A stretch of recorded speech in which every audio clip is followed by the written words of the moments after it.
go for. And we are live. So, What is McDonald's? yes, right before we went live, this guy, Seaboss, he goes, "What is McDonald's?" And I'm like, "Yeah, we need to start the show that way." So that was your introduction. But now Yes. let's get to the proper introduction, because after all, this is the Sports Room Talk Show here on the Unger to the Max YouTube channel. So, Max Nation, I'm Unger to the Max, coming at you with tonight's episode of the Sports Room Talk Show. Over there is my co-host Seaboss Gaming, or in this case, Seaboss. He has hashtag. Oh. What? What is up, guys? Seaboss Gaming here. Today we are not playing a game. We are talking. We have conversations. Yes, we have conversations here on the Seaboss Gaming channel, even though it's not on the Seaboss Gaming channel. I mean, if I can upgrade to the premium version of StreamYard, I might be able to get it to stream on your channel as well in the future. Oh, that'd be cool. Anyway, Yeah. So as you know, we are combat sports fans. We talk all types of combat sports, World Wrestling Entertainment, All Elite Wrestling, and the Ultimate Fighting Championship. To be more specific, AEW, WWE, UFC. And Yep. You see that hashtag by Seaboss's name, hashtag and new? Well, it's because we have a brand new UFC welterweight champion, and his name is Leon Edwards. Yes. Nicknamed Rocky. Correct. Yes, in the main event of UFC 278, which took place on Saturday at VivNet. Apparently, they changed their name from VivNet Smart Home Arena to just VivNet Arena in Salt Lake City, Utah, home to the NBA's Utah Jazz. Kamaru Usman, who is going into the fight as welterweight champion and as the number one pound-per-pound ranked fighter in the world, was defending his welterweight title.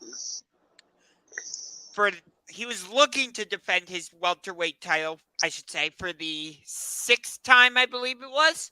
Yep, that was his sixth defense. We were ready. You and I were ready to put him in the GOAT conversation, too, during our Saturday show. We were like, yeah, let's throw Kamaru Usman in that GOAT conversation. Well, let's take him out. Yeah. Yeah, because Usman was coasting to a win. Like, the only round that was questionable up to when that event happened, we'll get to it in a minute, but the only round that was questionable was round one. You could have made an argument that Edwards won that fight, or I should say won that round. But then with about a minute to go in round 5, Edwards catches him with a kick, which, what did you say about that kick? Holly Holm kicked Ronda Rousey harder than that. Yes, but you said something else about that kick. That was the softest head kick I've ever seen. Yeah. Leon Edwards hit Kamaru Usman with a head kick, and Leon Edwards is your new UFC welterweight champion. However, that's not the only change in the rankings we had, because UFC featherweight champion Alexander the Great Volkanovski, he is your new number one pound-for-pound fighter. And very deservedly so. He had 2 absolutely, dominant fights this year already. It's not even over, and he's had more fights than title defenses Francis Ngannou has had. Yes. So, this is how your new top 10. Yeah, I'll just do top 10. So, number 1 is Volkanovski, the featherweight champion. Number 2, Israel Adesanya, the middleweight champion. He is defending his title in the main event of UFC 281 against Alex Pereira, who, according to Seaboss, is not even in UFC 4. So yes, I was looking at the middleweight roster in EA Sports UFC 4, and Alex Pereira, who's going to be a title challenger in a couple months, in a couple months, isn't even on the roster. So, random EA executive that stumbled across this game stumbled across this video for whatever reason, put him in, please. All right. So then, number 3, I don't care what it says. He is the champion. Charles Oliveira is number 3. He is defending his title against Islam Makhachev in the main event of UFC 280. I don't care that in Abu Dhabi. Yes, I don't care that it says it's for the vacant lightweight title. It was by a damn half a pound. I'm sorry. That's not gonna make a difference, Arizona. No, it's not. And Oliveira ended up destroying Justin Gaethje in that fight anyway. So whatever. Kamaru Usman, the former welterweight champion, he dropped down to number 4 in the rankings. The heavyweight champion, Francis Ngannou, comes in at number 5. Your new welterweight champion, Leon Edwards, Rocky, is number 6. UFC bantamweight champion, Aljamain Sterling, the Funkmaster, is number 7. Lightweight contender, Dustin the Diamond Poirier, is number 8. Flyweight champion, Davison Figueiredo, is number 9. Light heavyweight champion, Yuri Prohaska is number 10. I'll just give you the rest, actually. Max Holloway is number 11. John Bones Jones is number 12. Even though he hasn't fought in like 3 years. Yep.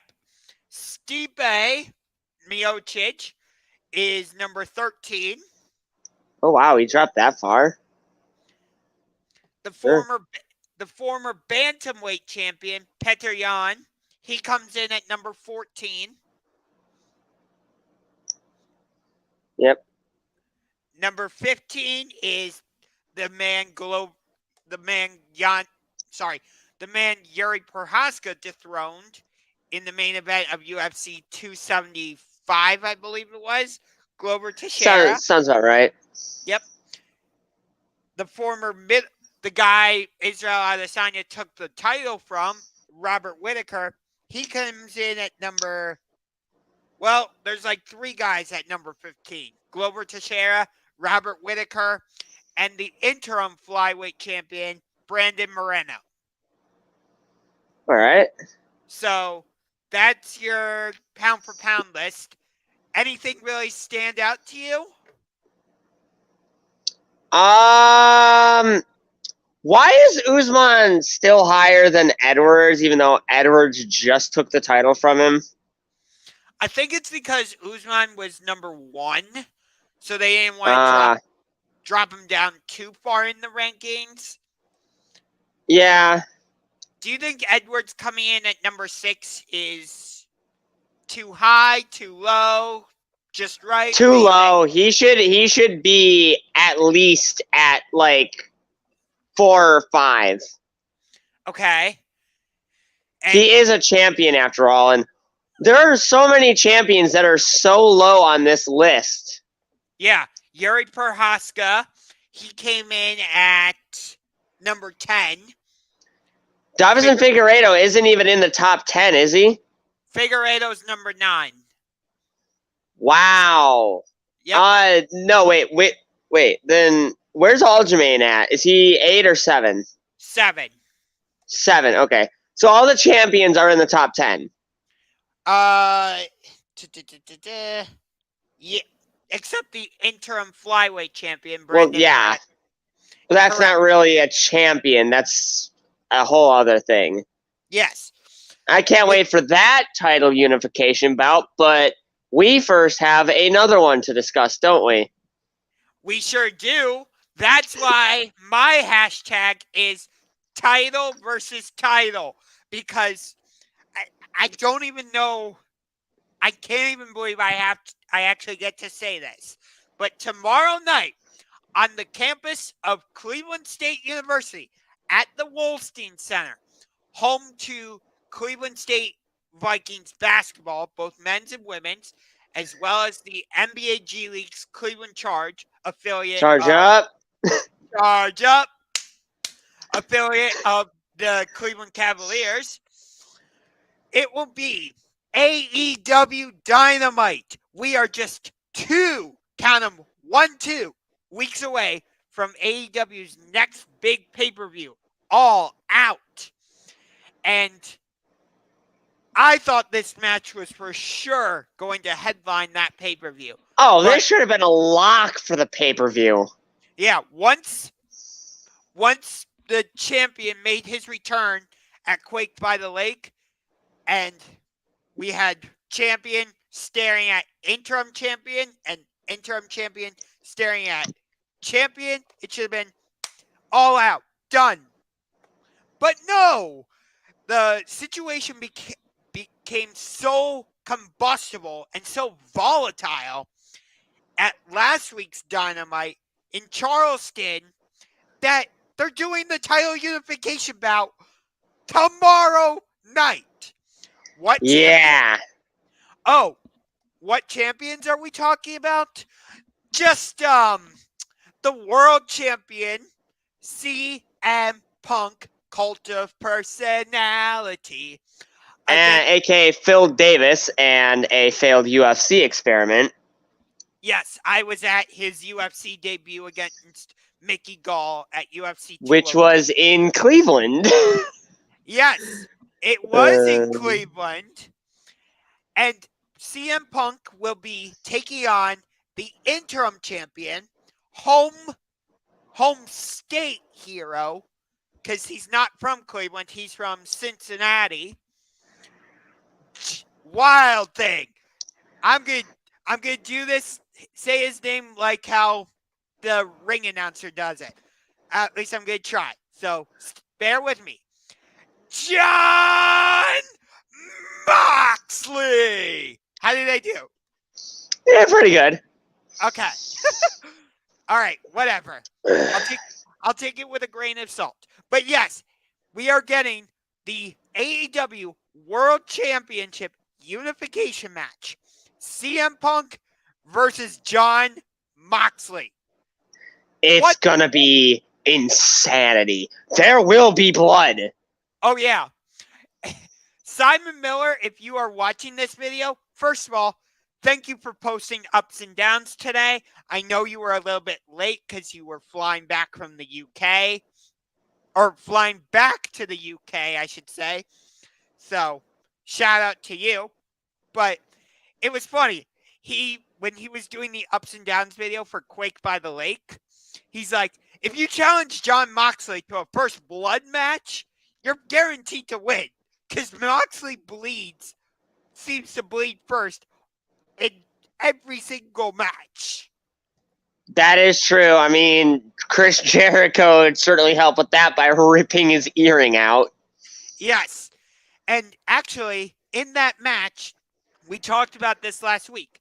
Jericho hits Moxley with the Judas effect, which the commentators told us nobody had ever kicked out of that move. Of course, what happened? Moxley kicked out. Every time someone says nobody ever kicks out of a move, you're expecting the other person to kick out. Yeah. It's a jinx. So I would have liked it if they had said that after Moxley kicked out, but that's just nitpicky. Whatever. Yeah. Anyway, so, ever since this match got made official for this week's Dynamite, the wrestling world has been set ablaze. Like, there's so many questions that need to be answered. Are we going to get a definitive winner and a definitive loser? Is this match going to end in a time limit draw, meaning we do the rematch at All Out? Are we going to get some type of screwy finish that warrants a rematch at All Out? And the most important question, are we going to get the return of Maxwell Jacob Friedman? Which I will answer that question right now. Now, when I say I will answer that question, I don't have any evidence. I'm not some undercover reporter that has insider information. So, no, I don't have any actual truthful evidence. But for me, it just makes too much sense. Like, you're doing the title unification match on Dynamite. Why not have Punk win, okay, cleanly, and then on the Titantron, it just says PG Punk. That goes away. And then it says, remember me, and then MJF's music hits. He comes down to the ring, grabs a microphone because he's good at talking, and says, hey, PG Punk, I'll see you at All Out. Yeah, and then on Rampage, just have MJF cut a promo roasting the city of Cleveland and have him bring up Deshaun Watson because that would be the most MJF thing to do. The other thing I could see them doing is maybe, since CM Punk mentioned Hangman last week, although from what I understand, that part was not planned. Yeah, it was unscripted. He broke kayfabe, which that's not what you're supposed to do. You're not supposed to break kayfabe. It's in the damn rules. So let me ask you this: since Punk did that, do you think we actually get some type of interference from Hangman that results in him being added to the match? Well, here's how I'm going to book things, all right? So, all right. Punk wins, obviously. Hangman comes... What? Clean finish? The cleanest finish you could think of. The cleanest finish you could think of. So Moxley's lying... Moxley's lying there. Sorry. So, Moxley's lying there in a pool of blood, of course, because Sean Moxley. Punk's standing kind of off to the side, holding his belt. Hangman's music hits, but he doesn't walk. He's not walking down. All of a sudden, the lights cut to black. And then when they cut on House of Black style, I don't know why I like doing this, but standing behind Punk and Moxley is Hangman Adam Page and MJF. The two of them start then attacking Moxley and Punk, which leads to a fatal four-way. A fatal four-way, but not only that, on the Going Home show, it leads to a sort of impromptu tag match between Punk and Moxley and Hangman and MJF. I don't know why. I just want to see that. I just want to see that tag match because it would be awesome. I don't think MJF and Hangman. Let me say it like this. I like the idea in theory. I totally get where you're going. I don't think Hangman and MJF would make a very good tag team, though. I don't think so. I think that tag team would just break down in a hurry. Same thing with Moxley. And that's what gives us the fatal four-way, is all four of them just stop being tag teams and start beating the shit out of each other. And that's what gives us the fatal four-way. Okay, so overall, I like your idea, but I would I'll go with your concept for a minute, all right? Mm-hmm. So, I like your idea. After post-match, after Punk hits the GTS, it'll be like the third or fourth time he's hit the GTS. Oh, yeah. No, if it took 2 to take out Darby Allin, it's going to take at least 3 or 4 to take out Moxley. Yeah. So, Punk will have hit his fourth, I'll say his fourth GTS of the night. And that's what finally puts Moxley down. Punk is like all battered, bruised, but he's celebrating. All of a sudden, his music stops. You start hearing Hangman's music. Punk looks to the rampway because that's what wrestlers normally do when somebody's like making their debut or something big is happening. But no, Hangman comes comes into the ring from the opposite side. That was my other idea. Wait, actually, better yet, Hangman doesn't just, step into the ring. He hits he hits Punk with the buckshot lariat. Oh! We're starting off with that? Yes. Punk is fixated on the rampway because that's where he thinks Hangman is coming from.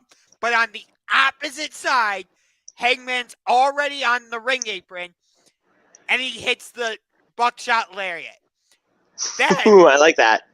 Then, while Hangman's up like, yeah, I did that. I want my rematch. Lights go out. And there's lights out. People are There's like, a bit of a pause. Yeah, everybody in the crowd's like, what the hell's going on? What the hell is going on? Who's debuting? Who's coming back? And in the ring, when you don't see MJF initially. You just see a spotlight, and there's the diamond ring. And people are like, no way. Is that what I think it is? Lights out. And when the lights come back up, there's MJF. I would have teased him a bit further. And then lights out, lights on, diamond ring. Lights out again, lights back on, scarf. Wait. Are you saying, so let me get this straight. You're saying lights out, spotlight on, diamond ring. Lights out again, diamond ring and scarf, or just scarf? Diamond ring and scarf. Okay. The scarf's being encircled by the scarf. The diamond ring is. Ah, okay. And then the lights go out. And the lights come back on. But the spotlight has nothing. And then the lights come back on fully. And behind Hangman Adam Page is MJF. I mean, it makes too much sense for something like this to happen. Yeah. I have a feeling when the lights go out, a lot of people are going to expect Malachi Black to show up wanting a title shot. Because, the lights going on and coming back on is kind of his thing. Yeah.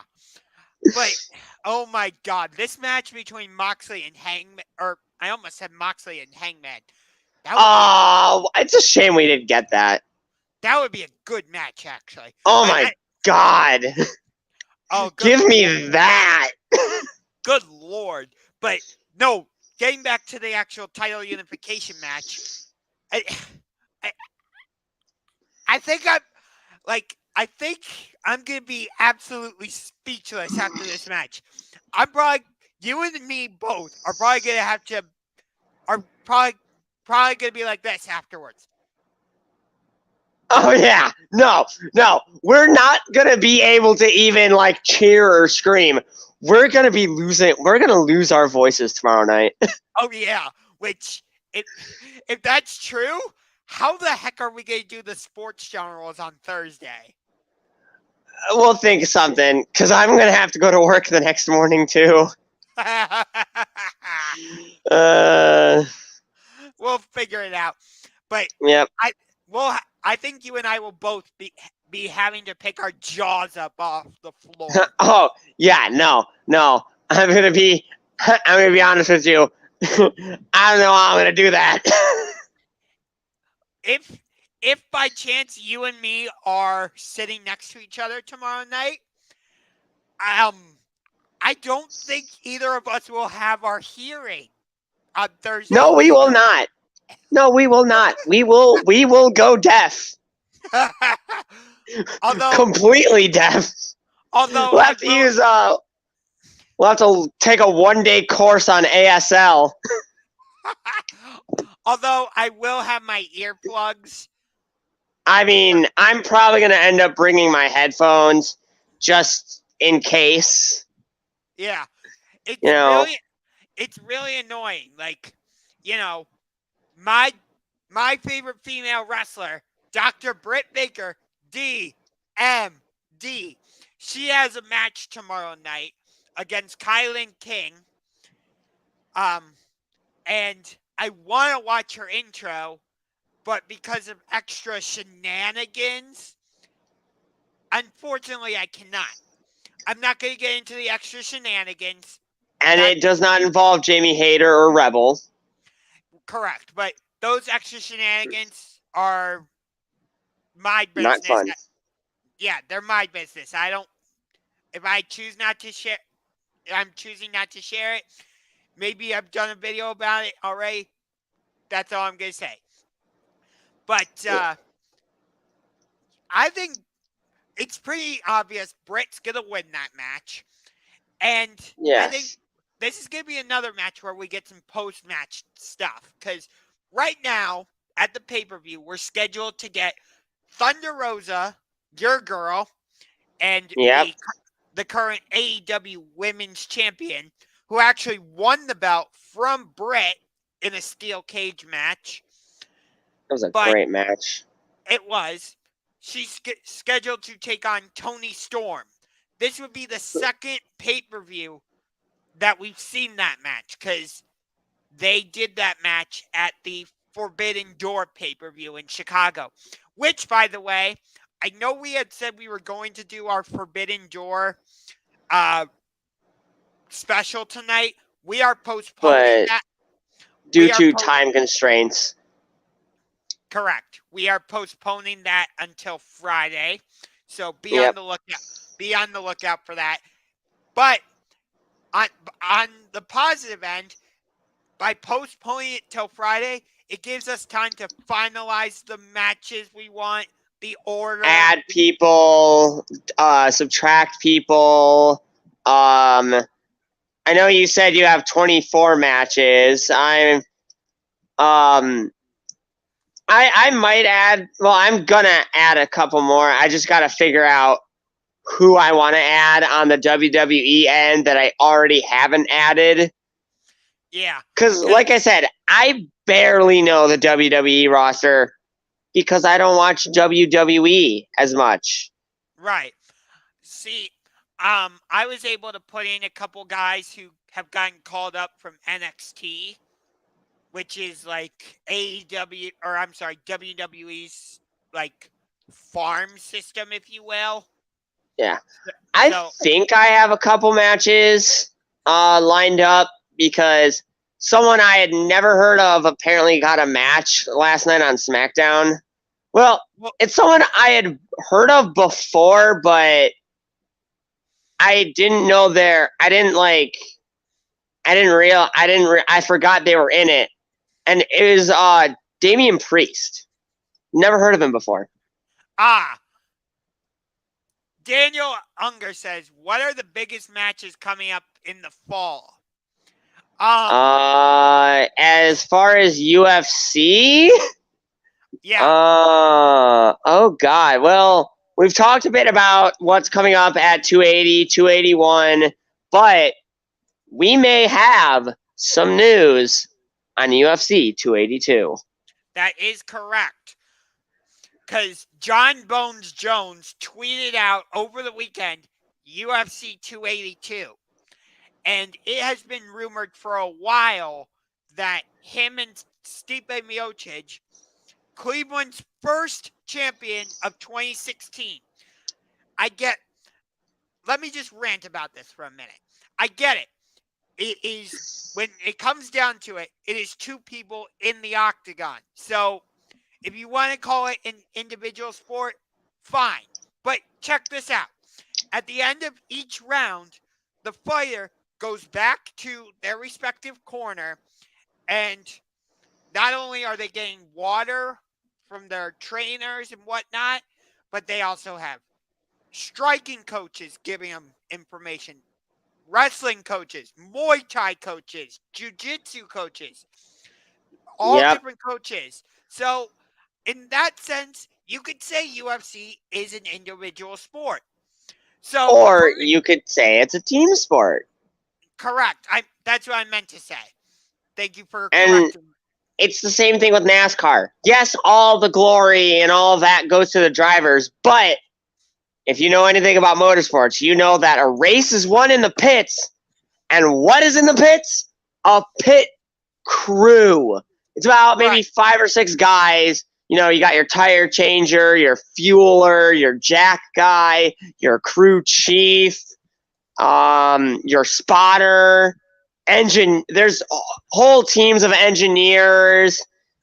Like, if anything, NASCAR is a massive team sport because, well, even though it's every driver for himself, the drivers also have other drivers on their team. Right. And you can also apply that to IndyCar and Formula One also. Oh, yeah. Any motorsport. Any motorsport. But anyway, getting back to it, I say Stipe Miocic brought home the first championship to Cleveland in 2016, but we're getting a little off track. Just wanted to go off on that little bit of a tangent. But anyway, yes, it is rumored that at UFC 282, which I believe will be in December. Sounds about right. Yeah, either December or January. It will be Stipe against John Jones for the interim heavyweight championship because Francis Ngannou, apparently he's recovering from some type of foot injury or ankle injury, something like that.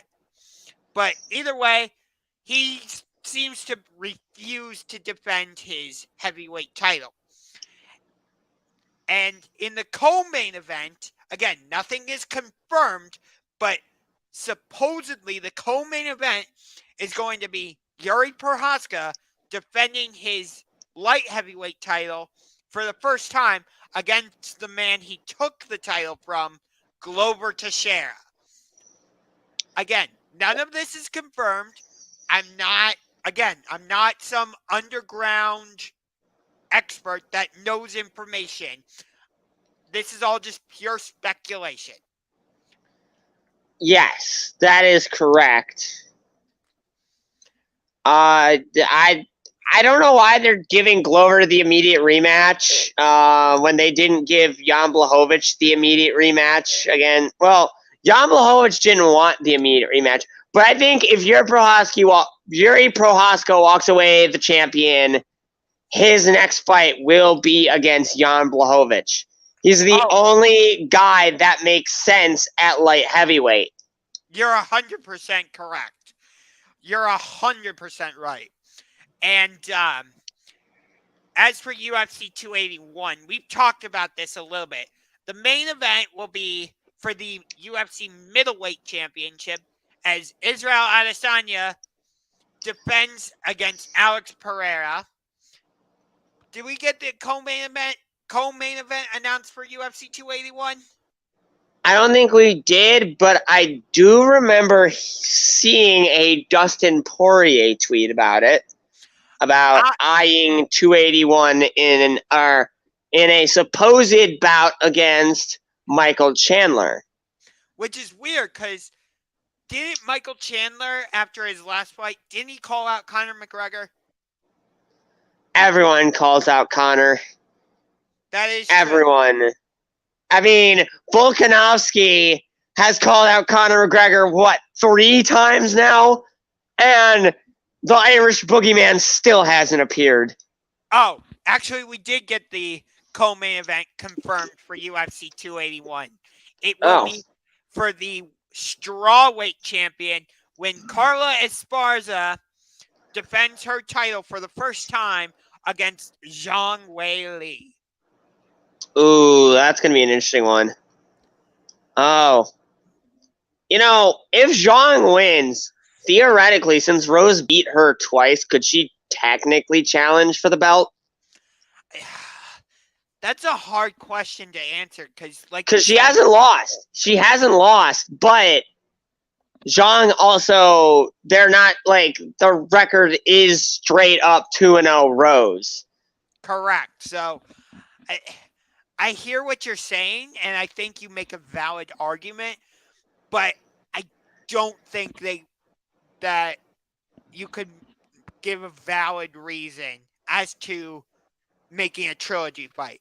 It's not like with Volkanovski Holloway, where the first 2 fights were extremely close, where, in the second fight, people were saying, oh, the judges got it wrong. Like with that second Volkanovski Holloway fight, you even had UFC president Dana White saying, I think the judges got it wrong. Because I do remember him saying that. Well, didn't the second Zhang fight, the second Rose Zhang fight, didn't that end in a split decision? I thought it ended in a... Here, I can look it up. Oh, yeah, you're right. Split decision. There's your justification for a trilogy. Yeah, because the scores went 48-47, 49-46, 48-47. Oh. Yeah. So, let me ask you this. Let's get back to UFC 278. So, Usman is obviously going to get a trilogy fight against Edwards right away. You'd be stupid, or the UFC would be stupid to say, nah, Usman was arguably the greatest welterweight champion of all time. Again, I say arguably. I don't even think you can make an argument for that when George St. Pierre was the division's champion. That's the reason why I said arguably. I didn't say definitively. Yeah. Well, I think, if anything, definitively, it is George St. Pierre. Which I think I'm not saying I actually support the argument that Usman is the greatest welterweight champion. But I bet you there are people out there who are trying to make that argument. That's essentially what I'm saying. It's probably the casuals who've never heard of GSP. Hey, let's not diminish the casuals. We want them to become UFC fans. Yes, but they need to learn some. They need to learn some history on the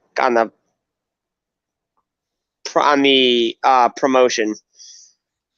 Fair point. But anyway, so again, obviously Usman is going to get the immediate rematch because, like I just said, the UFC would be silly to not do that unless they want to give Usman unless they want Usman to headline a UFC fight night first against, I don't know, Khamzat Chimaev or something. And then give Leon Edwards' first defense to, let me see, Colby Covington. Yeah, I think that if Edwards beats Usman in the trilogy fight, then you give Colby the first shot. Which, I'll say it right now, if Colby gets a title shot against Leon Edwards, it's good. You know how it says "and new" next to yours? It would be and new. No disrespect to Leon Edwards, but Colby Covington, you and I have both said this countless times. If Kamaru Usman was not welterweight champion for as long as he was, Kamaru Usman, or I'm sorry, Colby Covington is your welterweight champion.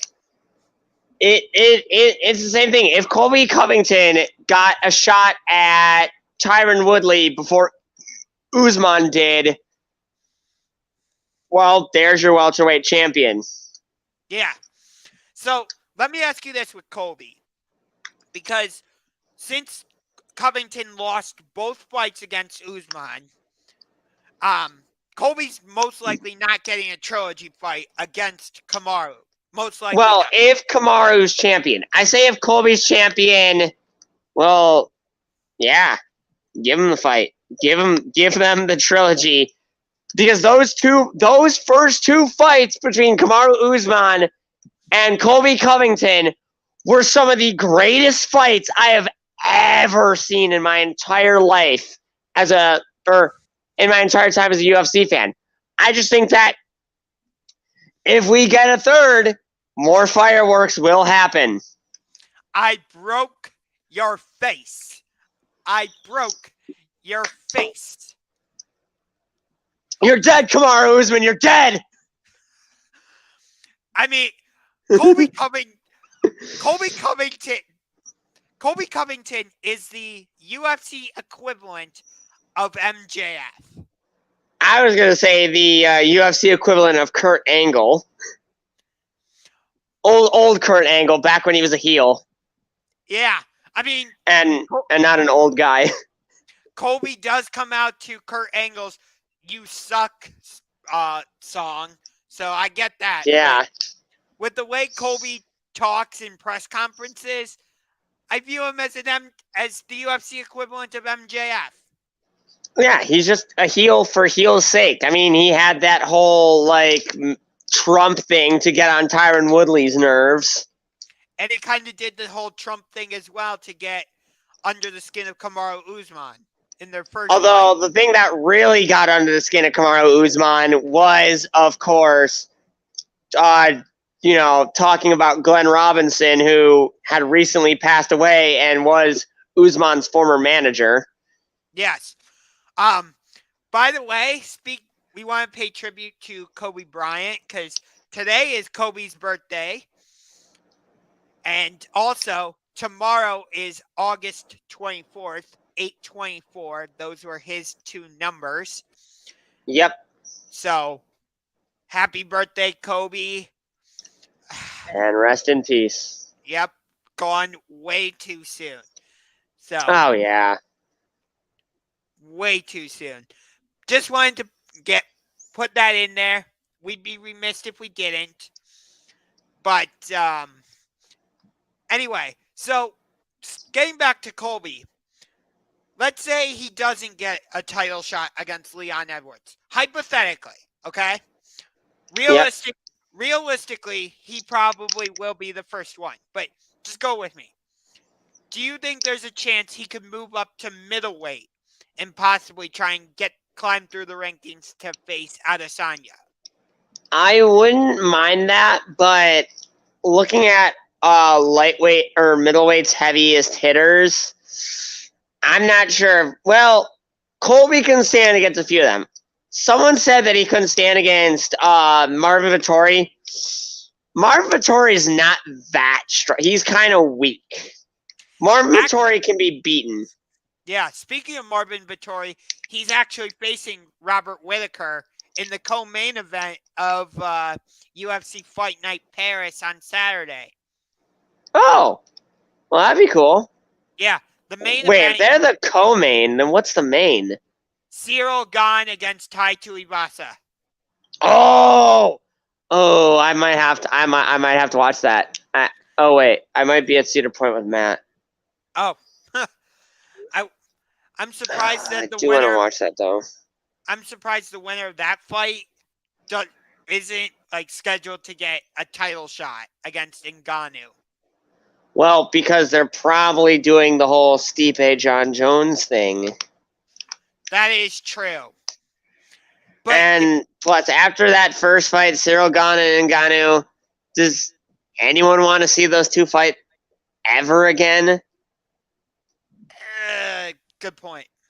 From what I heard, UFC 270's main event was like just incredibly meh. I mean, the co-main event between Brandon Moreno and Davison Figueiredo, that trilogy, that was the better fight. You're telling me that strawweights can put on a better show than heavyweights? You mean flyweight?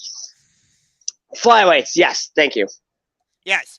By the way, we are 22 hours, 10 minutes, and 5 seconds away from AEW tomorrow. 5 seconds. Yes, I had to be very specific. I had to be very specific about it.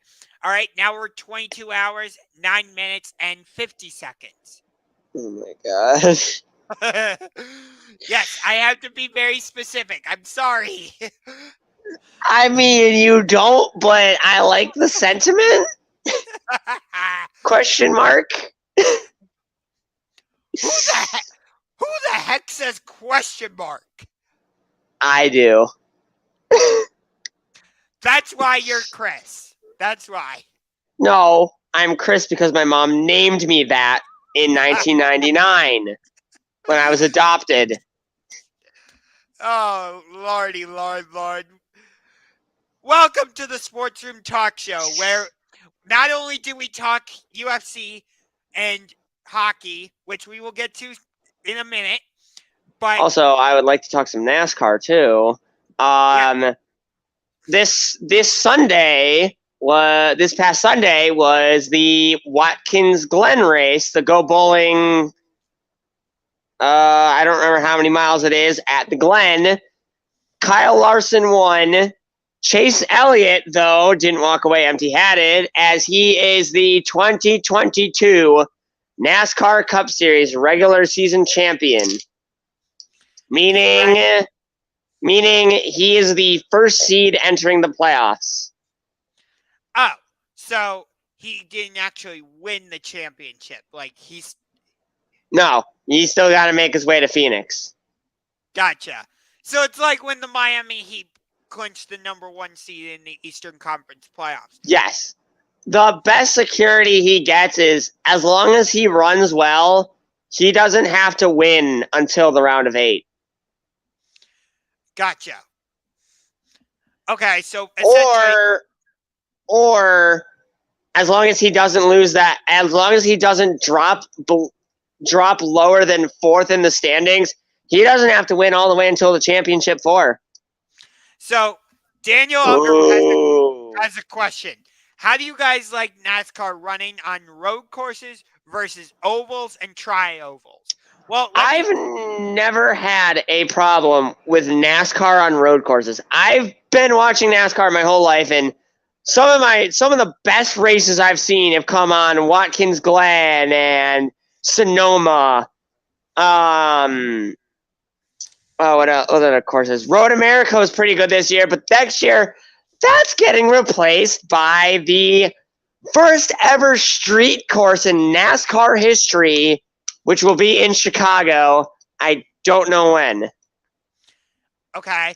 And you told me that NASCAR was considering coming to Mid-Ohio, bringing the Yes, as early as 2024, I've been hearing reports that the NASCAR Cup Series is going to run at Mid-Ohio. I believe sometime next year, one of their or someone's going to run a tire, or Goodyear, I should say, is going to run a tire test with the next gen car at Watkins Glen, or not at Watkins Glen, at Mid-Ohio, just to see if the Cup cars, run well. Because in 2019, it was either 2019 or 2020, they ran a tire test at Circuit of the Americas, and the very next year, well, we got our Circuit of the Americas race. Correct. That was the one you and I watched together, wasn't it? Yep. When Chase Elliott won in the rain because it was pouring. It was pouring. The clever part about NASCAR and road courses in the rain, and this is the best part because they don't run on ovals in the rain, Windshield wiper. I will say I like road courses better, but if I had to choose my favorite tri-oval, Ooh. it's easy for me. Pocono. I've got some. Well, I speak of bias because this is the only one I personally went to, but Bristol, the last great Coliseum. No matter where you're sitting, you can see everything. Did you know they actually did a college football game at Bristol? Yep.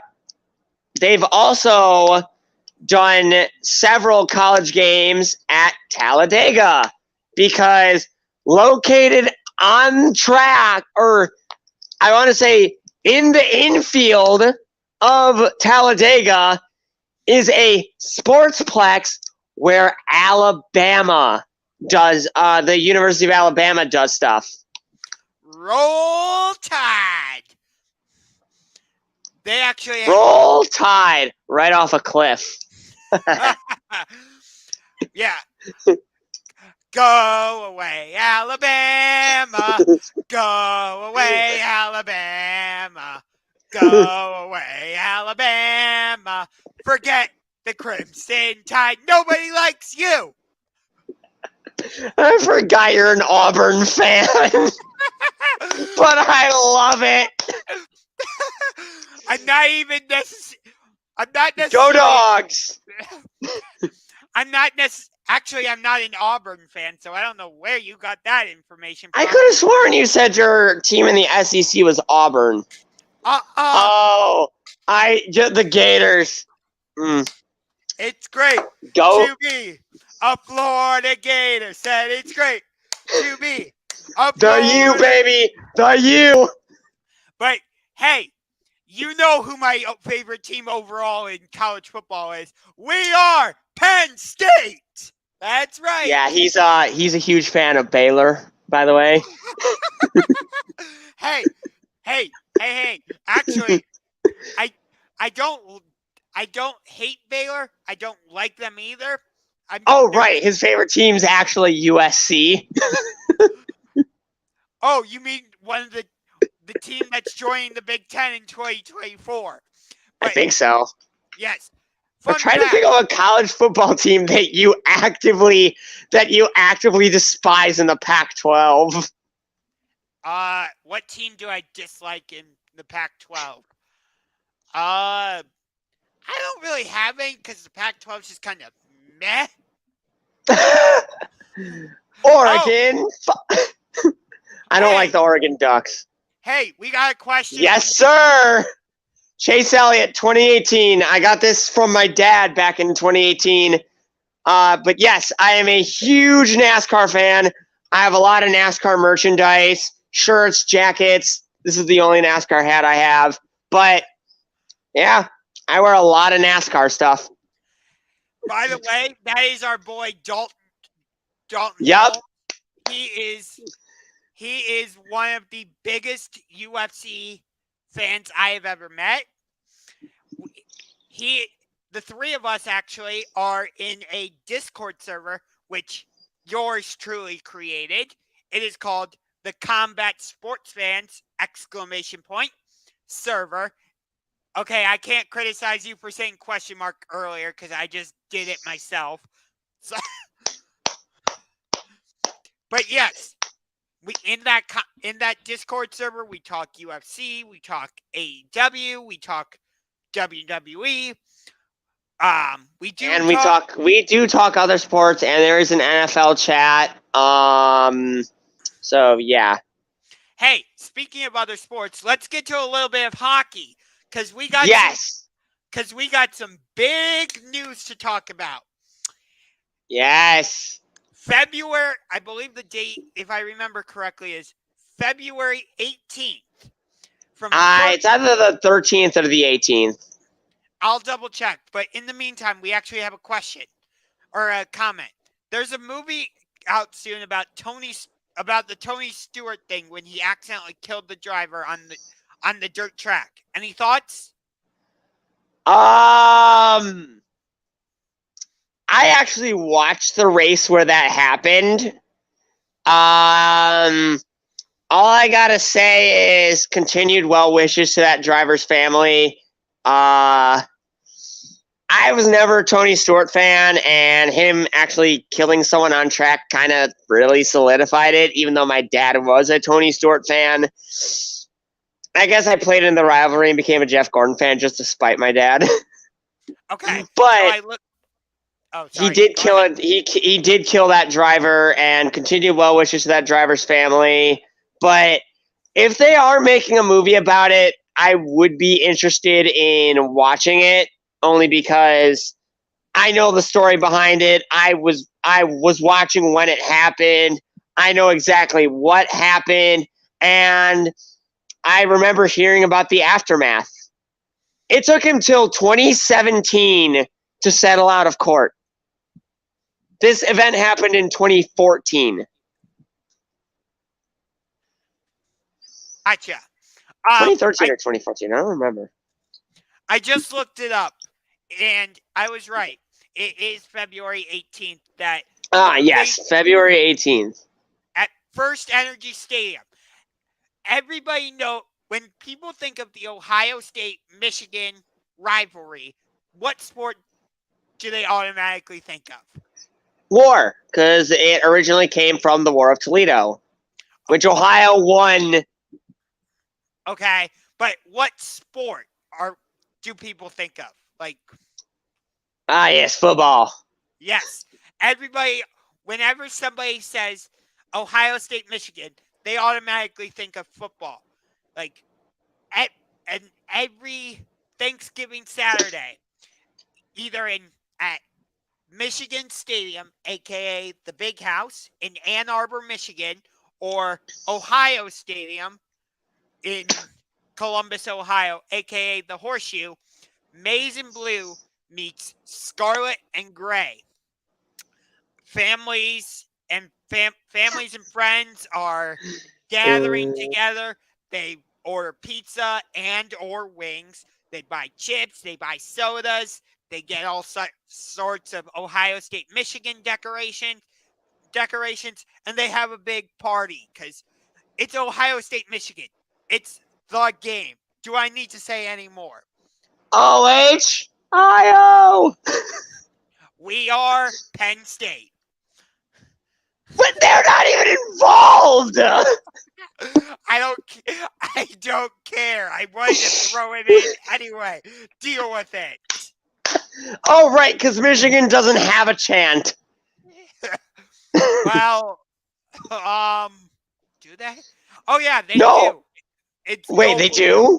Yeah, Go Blue. Oh, that's right. I forgot about... Because Go Blue is just so generic. Yeah.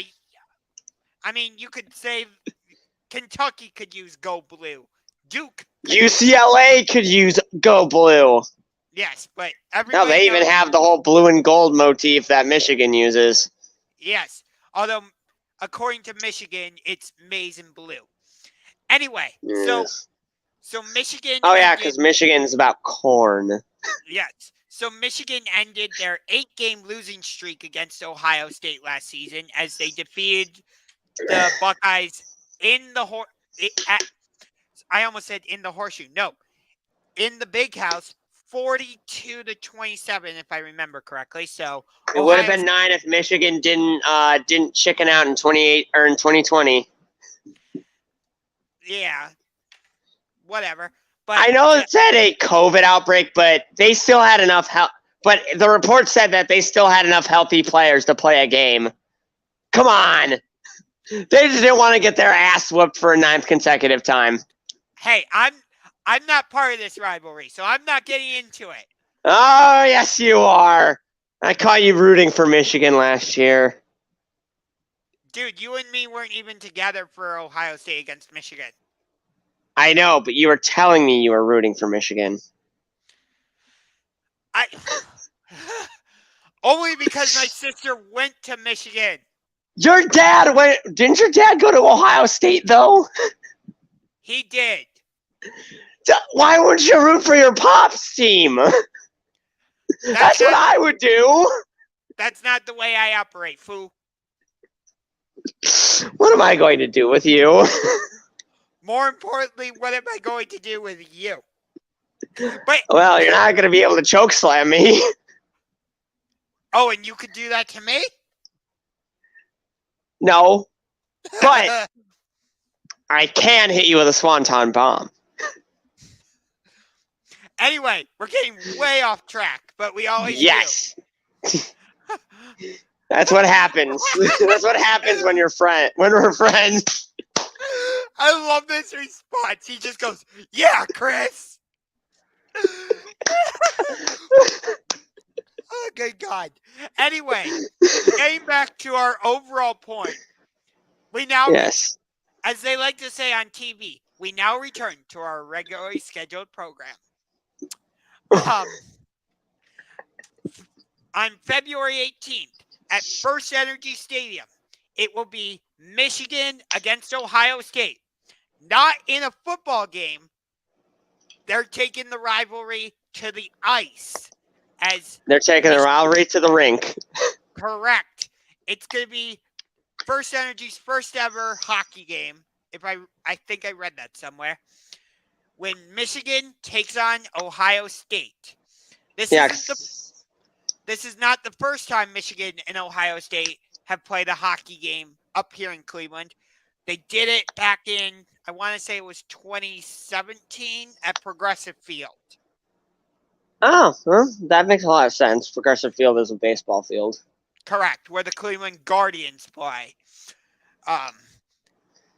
Yes, the Cleveland, as my friend Ben would call it, the Guardiac Kids. Good no.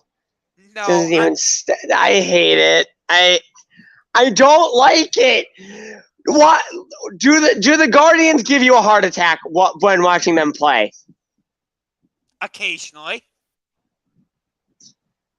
You're not helping my point here. but not not enough to where it warrants them being called the Guardiac Kids. Not enough. Because the Browns of the 80s, the actual Cardiac Kids, were known for doing it week in, week out. Correct. The Guardians, Brian Stipe. Yep, the Guardians only did it have only done it a few times that I can remember. I think the only one I can think of this year was that Houston game, but we were too busy booing Altuve to get a heart attack. Okay, we gotta actually talk about this. So we bought tickets to go see the Guardians play the Astros for obvious reasons. Because the Astros were involved in that whole cheating scandal back in 2017 with their World Series. Yep. And I'm thinking, okay, Jose Altuve is gonna be in the lineup, so we're just gonna boo the crap out of him every time. We get to the ballpark. They put the starting lineups on the Jumbotron. Jose Altuve wasn't in the damn starting lineup. And we're like, no, he was not. We were kind of disappointed. But then it was the top of the seventh or eighth? Eighth inning. Guardians top of the eighth. Guardians up 1-0. Tristan McKenzie was pitching absolute gem. My God, he was fantastic. Why did you not give him the complete game, Tito? I wish he had. But anyway, so Jose Altuve is announced as the pinch hitter, top of the eighth inning. Seaboss and I we literally get out of our seats and we start chanting, "Where's your buzzer? Where's your buzzer?" But the one thing I want to know is that the entire crowd erupted with boos. And not the alcoholic kind. It was absolutely hilarious. Oh my God. One of my favorite games I've ever been to. Oh my God. That has to be up there in my top 10. I'd say number one is still 2007 ALDS. I want to say It was one of the games that we won in Cleveland against the Yankees. Was it the bug game? It was the one where Travis Hafner hit a home run. I don't know. I don't know which game that was. My memory's really good, but I don't remember. Not when it comes to that. I mean, all I know is that we sent the Yankees home, and I guess us Indians fans at the time were pretty proud of ourselves for sending the evil empire packing.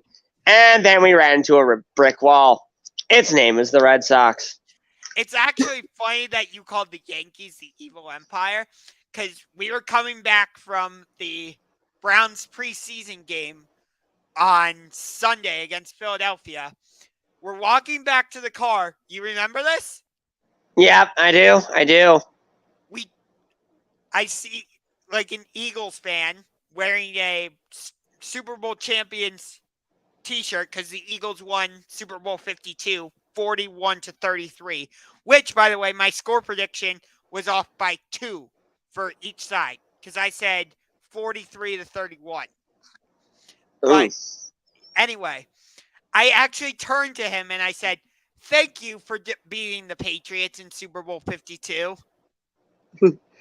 Yeah, Brady struggles against the AFC East or NFC East in the Super Bowl. I wonder if it'll be the same with the AFC East. If, say, Josh Allen and the Bills have to face Brady and the Buccaneers, or imagine this Super Bowl: Mac Jones and the Patriots versus Brady and the Bucs.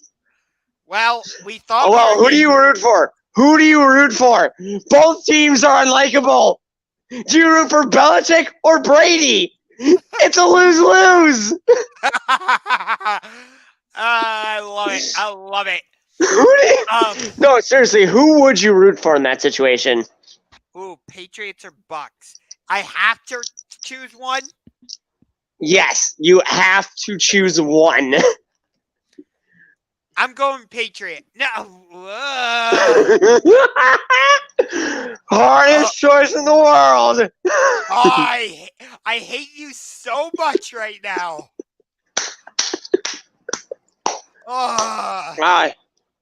If Gronk weren't retired, he would make it so much easier. I think I'm going to have to go. I really don't like you right now. I'm loving this. I'm going to put the question in the live chat. Super Bowl 57. Patriots versus Buccaneers. Who are you rooting for? You must choose one. I'm gonna get my decision out of the way. Just because I don't know anyone from Massachusetts, but I have family from Florida who roots for them. I'm gonna go with the Bucks. With the Bucks. Actually, I have family friends in Tampa, and they just gave me some Tampa Bay Lightning memorabilia. So maybe they can get you a Brady Buccaneers jersey. So I am also going to go with the Buccaneers. Yeah. Well, most of my family down in Florida roots for either the Finns or the Jags, but there's a couple that are on the side of the Buccaneers. I guess they were just happy to see Florida finally win something for once in their lives. Yeah. I mean, they did have the Gators win back-to-back BCS championships. I meant like professional sports. Oh. Because like to go back to the last time a Florida team had actually won a like Big Four championship, you have to go back to the Heat. And then 2013, 2012, 2006. Correct. Then before that, you had the Lightning in 2004, who won against the Calgary Flames. Right. The puck was in the net. No, it No, it wasn't. wasn't. Try again. Sorry, Calgary, but try again.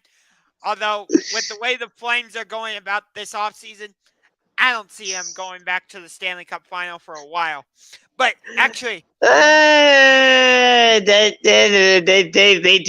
did pick up a recent Stanley Cup champion in Nazem Kadri.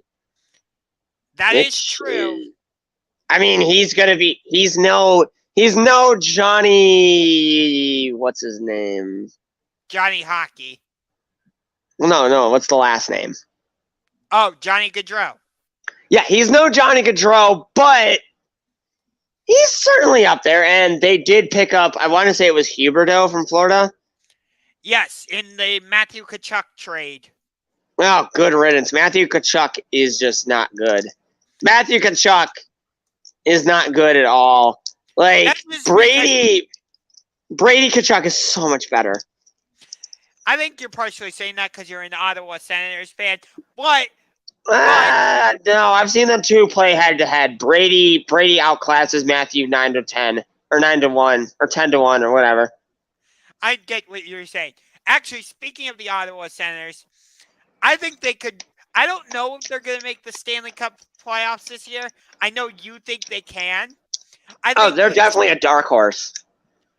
I think the Senators will get close, but I think the Eastern Conference still is a little too strong right now with the likes of Pittsburgh, even though the Penguins are the oldest team in the NHL now. I'll tell you one team that got worse, Toronto. I agree with you. They now have the worst goaltending tandem in the NHL, or at least one of the worst. And I think that puts them out of playoff contention. Even with they Austin miss Matthews, Mitch Marner, John Tavares. Where's their defense? Morgan Riley. Oh wait, he's a forward, isn't he?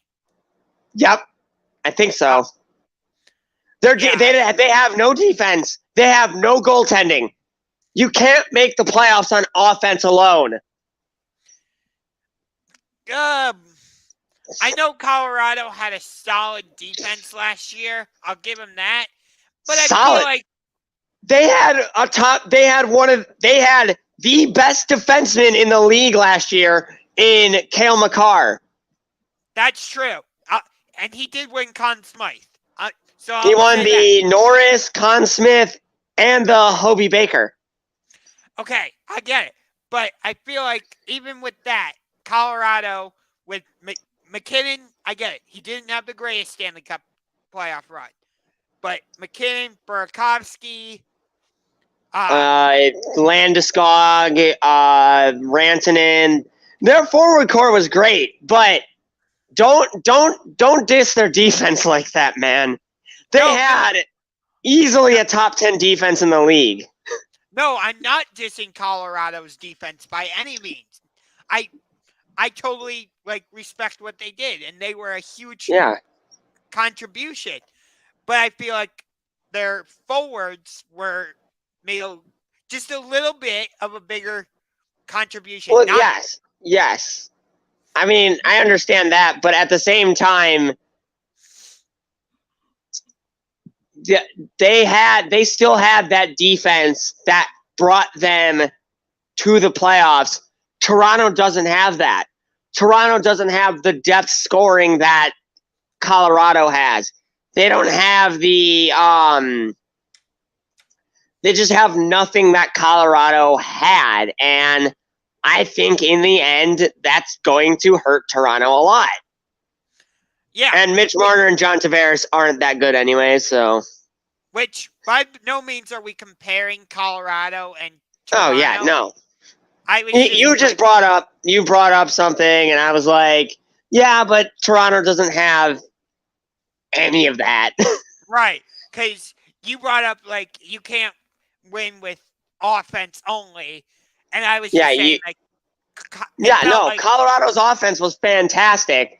One of the best I've seen from the franchise, but they had something that going into this season, Toronto doesn't have, and that's a defense that can supplement their lack of goaltending. Understand. All I was basically saying was Colorado's offense, I think, had a little bit of a bigger impact than their defense. That's all. Yes. But no, that's easily. But the defense was still there, unlike Toronto's, which is like a magician, going to disappear. Yes. I do understand that. But overall in the Eastern Conference, Carolina is still there. Carolina's still there. Columbus is on a rebound. Detroit's on a huge rebound. Florida, I say, gets worse. Ugh. Yeah, the Panthers are a weird team. They can never keep a consistent playoff run straight. No, they can't. You're right. And, Tampa Bay. Tampa Bay's still there. Yeah, the Lightning are still going to be there. I think the Bruins are still going to be there. Yeah, the Rangers, they're probably going to be in the mix somewhere. I think, and here's my hottest take of the season. I think Washington misses the playoffs. I could see, even though Pittsburgh has Sidney Crosby and they were able to bring back Letang and Malkin, I could see, with the Penguins being the oldest team in the NHL, I could see them possibly missing the playoffs. Really? And this is coming. This take right here is coming from a Penguins fan. I'm just to show how unbiased we are. We think our favorite team, one of our favorite teams, is going to miss the playoffs. That's shocking. Seriously. No, the Penguins are my favorite team in the NHL. You know that. Well, yes. But at the same time, saying they're going to miss the playoffs because of age has something that youth doesn't. Experience. Which I get that. Trust me, I do. Like, Golden State, that's a huge reason why the Warriors won the finals, is because of experience. Yes. Granted, if John Morant does not get hurt in that second round series, I think the Grizzlies win that series. But do you think the Grizzlies go to the finals, or do you think it's the Mavericks? I think Memphis still would have won that series. Unlike the matchup with Golden State, though, I think Mavericks Grizzlies goes 6, maybe even the full 7, actually. All right. See, I would have liked it to have been Mavericks Heat round 3 because they're tied 1-1. I want that trilogy. I want that trilogy series. That is Come on, true. give me Luka, give me Jimmy. I want it. Here's the problem, though. I don't think the Miami Heat were a true number 1 seed in the Eastern Conference last year. Really? I would like to hear your reasoning. Here's the thing. Milwaukee struggled a little bit down the stretch. I get it. But did Miami ever feel like a legit title threat to you? Did they feel like... not even in 2020 when they made the finals did they feel like a legitimate threat. Exactly. I just feel like every time like Miami's like talked about, it's because every other team in the East is either at the time struggling or have major pieces injured. Right. Like when the Cavs were like at the time the 4th seed, you had Jarrett Allen go down. Evan Mobley went down for a bit. Darius Garland was in and out of the line, in and out of injured reserve. We had, and that's what dropped the Cavs down to that play-in spot. If Jarrett Allen, Evan Mobley, and Darius Garland stay healthy, I think the Cavs end up like with the number 4, number 3. Not just that, but the fact that we lost 8 of 11 down the stretch, including that devastating 2-game stretch against Toronto and Chicago where we lost both games. That is true, but did we have Jared Allen for those games? Did we have Darius Garland for those games? Did we have Evan Mobley for those games? We did have Darius Garland. We did have Evan Mobley. I don't remember if we had Jared Allen for the game against Chicago. I can look this up. But let me ask you Also, this. Chicago felt like a legitimate threat last year. If DeMar DeRozan stayed healthy, maybe they made something out of that.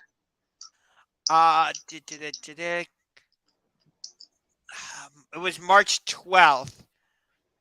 No. It was not March 12th. My bad. It was later in the season. Because the Bulls won in Cleveland 98-94. Let me see. And then there was that one game where we blew them out, where we blew the Bulls out. Right. They didn't have DeMar DeRozan. Yeah. Let me see. I mean, it's still fun to see Zach LaVine in person. But I would love to see, my third all-time favorite Toronto Raptor. All right. It was March 26th, 98-94. Bulls won. Let's see. I mean, that's a close game. Yeah. It for sure was. Let's see. Box score. I can tell you right now, Jared Allen played. Starters were Lauri Markkanen, Isaac Okoro, Evan Mobley, Darius Garland, Karis LeVert. So no. Okay, so no Jared Allen. He was a big reason of why we were doing so well when we were doing so well was Jared Allen meshing well with Evan Mobley in that front court. Yeah, you're right about that. Here, going into the draft, I was advocating that the Cavaliers should draft Ojai Abaji, which they ended up doing. And I'll tell you why. Because too many times down late in the season, or just too many times during the season, for example, in that Chicago game, it felt like Darius Garland was having to do a little bit of everything. Like, he didn't have anybody in the backcourt to take the pressure off of him, where it was like, give me the bat. Like, Darius, I'll take the ball from you. I'll go score 17 to 20 points in this game so that you don't have to. Yeah, Colin Sexton getting injured really did hurt the team. No, I don't think so, actually. I don't know. I just feel like Colin Sexton scoring is a benefit. Like, if we had our fully healthy day one starting lineup, I think, or at the end of the season with no injuries, I think we easily are a top team in the playoffs with Colin Sexton, with Darius Garland. Too small of a sample size to tell if both of them do not mesh well together, because they haven't had too much time to mesh well, because it's either one or the other is always getting injured, and it's mostly Sexton. I agree, but disagree at the same time. Here's why. I agree with you that Sexton's scoring ability is a benefit, 100%, because he gave us about approximately 20 points a game, somewhere around that. So I'll give you that. But, however, I do disagree with you that on your point that we don't have a big enough sample size about Garland and Sexton. I think we do have a big enough sample size. And from my perspective, they're like water and oil. They do not mix. From what I've seen, when Sexton is out there, it's like the offense is walking in mud. Like, you don't see guys trying to cut to the basket saying, give me the ball, give me the ball. You don't see Jared Allen, posting up like, hey, I want the ball. You can disagree 100%. But from my perspective, I didn't see, like I said, people cutting to the basket. I didn't see Jared Allen or Evan Mobley posting up, being like, hey, give me the ball. I'm open. I didn't see like the effective pick and roll game that Allen and Garland established. Whereas when Darius Garland was out there, the offense was flowing and guys were like cutting to the basket. Guys were trying to get the ball to make some type of play, whether it was, pass it on to a teammate for a wide open 3-pointer in the corner, whether it was, Isaac Okoro, for example, cutting to the basket, trying to score a layup so he could get double digits for once in his freaking life. We think sex is the problem. Okoro can't even score 10. I could probably score 10 in the NBA, and I'm 5'9". But do you get my point overall? Yes, I do. But at the same time, if Sexton, because from what I saw, when Sexton and Garland were on the court together, those two specifically worked really well. It's just maybe Sexton needs to learn how to get the other guys with him, like Garland can. Yeah, I just felt like with Sexton and Garland out there together, the ball just got stuck too much. It was almost like, you take it. No, you take it. And you know what I mean? They're playing hot potato. What's wrong with that? Exactly. They weren't really getting the other guys involved. And it felt like... Yes. And I do believe that is on... I don't want to blame Coach JB or JD. JB Bickerstaff. JB Bickerstaff. But what if he's the one drawing up that play? Because he knows if we establish a perimeter of Sexton and Garland, we can get easy threes. That's fair. I'll give you that. But here's how I'll say this. I'm fine with if Sexton ends up staying, which as of right now it looks like he's going to. Although I've seen reports that maybe the Mavericks are maybe interested in doing a sign and trade with us. Give us Luka. Give us Luka. No, the Mavericks would not give us Luka. We'll give you Sexton, Okoro, and a first rounder. Oh Lordy Lord. But anyway, so imagine that backcourt though. Imagine Garland and Luka in a backcourt. I feel mind blown. I feel like you get a similar problem. They both Luka can be ball dominant at times. Well, at the same time though, I've seen him dish the rock. He's good when he's a good assist man when he needs to be a good assist man.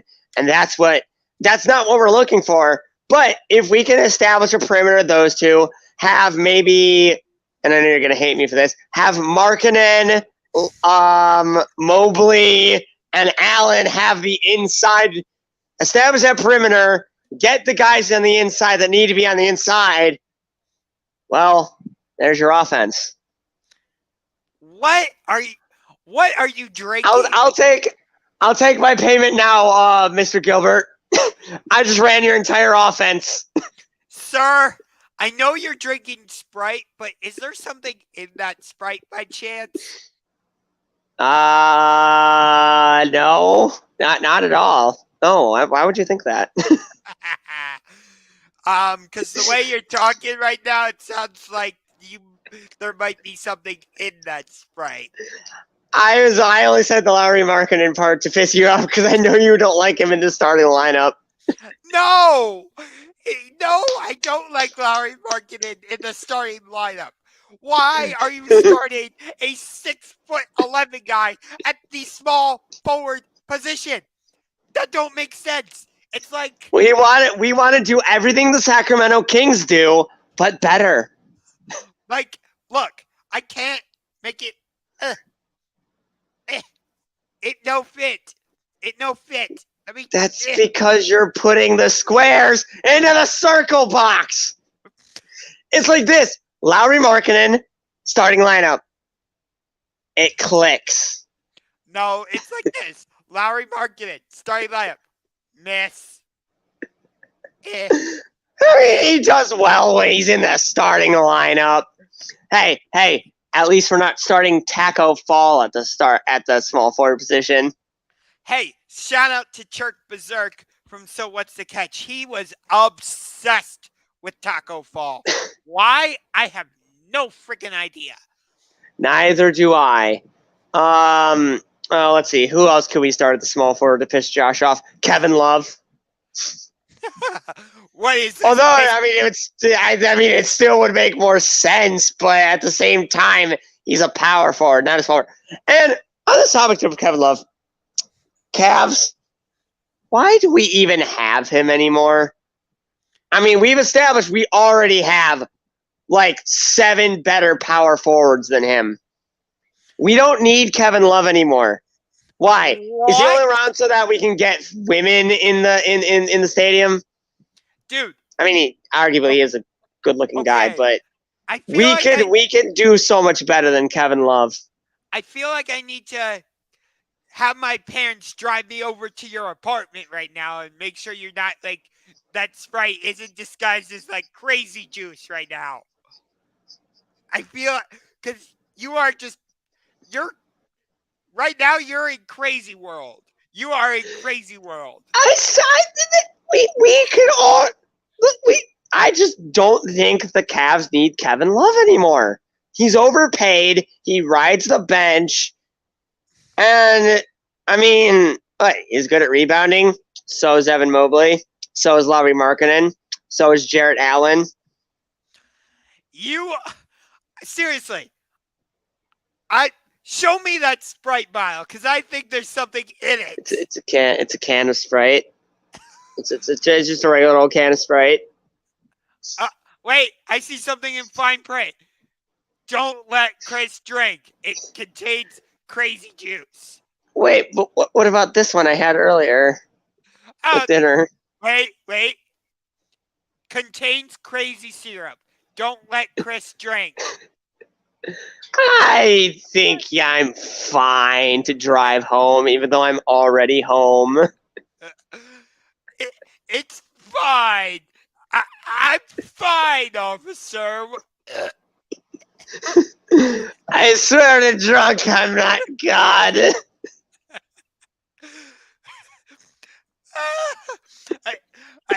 Officer, what's the officer problem? Count to 5 for me.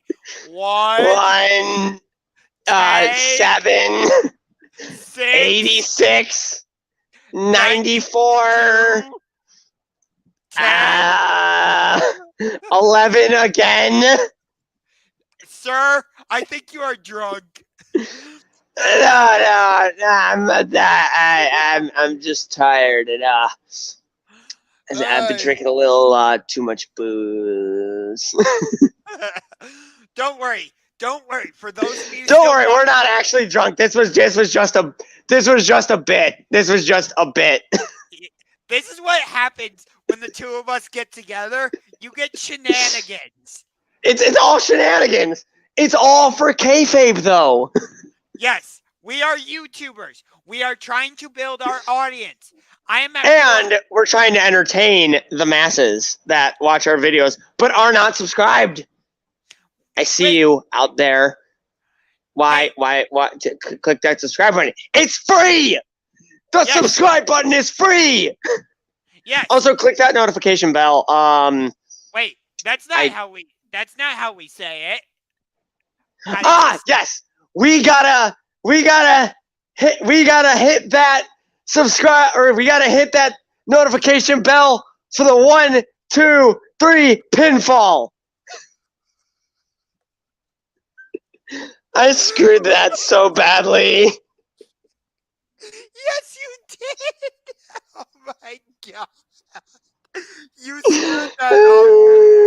You know what? I'm gonna make a whole new thing. Hit that notification bell with the GTS. Oh my god. Like CM Punk would.